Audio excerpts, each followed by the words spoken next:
Bueno, son Arturo Andrade, estou expoñendo aquí no Centro Cultural da Diputación unha obra que a titulei A madeira antes do son. É un traballo, o último traballo que estou facendo, que guarda relación ca miña afición a facer instrumentos de música e a miña afición a estudiar o violín e a viola. Claro, todas as pezas, principalmente a madeira, guardaba esa relación. Empecé a facer instrumentos e volvín outra vez a traballar a madeira despois de moitos anos.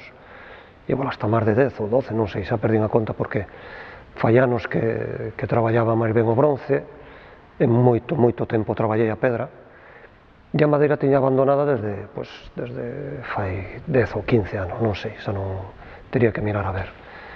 É unha obra en madeira de nogal, que é un color precioso, que dá un acabado que a min encántame ao final, o remate final, e a parte da obra que facía antiguamente, que era toda a base dun tronco, estos son a base de tablós, que se van encolando no caso de que o volumen non o teña a mao e que necesite facer un volumen máis extenso, pois encolo algunhas pezas, cosa que anteriormente non o facía.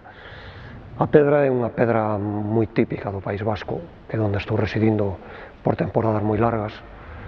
É unha pedra negra, moi mármol negro con as vetas blancas.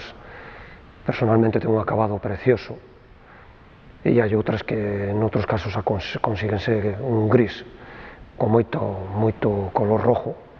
Entonces é onde é unha pedra moi atractiva, que ofrece unhas posibilidades moi boas para facer unhas formas moi, bueno, aproximarme un pouquiño máis ao mundo que tiña na madeira. E o bronce é un mundo moi libre. Podes utilizar os materiales como son o poliestireno, a cera perdida, e entonces aí permíteme outras posibilidades técnicas. Entón son os tres materiales que presento aquí, que en principio ofréceme diferentes posibilidades. É como decir, toco distintos instrumentos. Cando me presento na escultura é como tocar o mesmo tema, é como tocar distintos instrumentos, pero meténdose en distintos materiais, e ao final acaba sendo intentando unificar un pouquiño todos os materiais no mesmo título, a madeira antes do son. Personalmente estou contento como quedou aquí no Centro Cultural, é un espacio moi amplio, as pezas lucen, verdadeiramente están aquí moi lucidas. Non é o mesmo que cando están ali no taller, está todo amontonado, e ao final non acabas de disfrutar do que estás facendo, dedícaste a traballar como un burro e ao final non sabes si verdadeiramente o que faz ten un sentido. En cambio, cando te presentas aquí e o ves todo ben colocadiño e ben presentado, parece como que verdadeiramente merece a pena, de vez en cuando sacar as cousas fora do taller.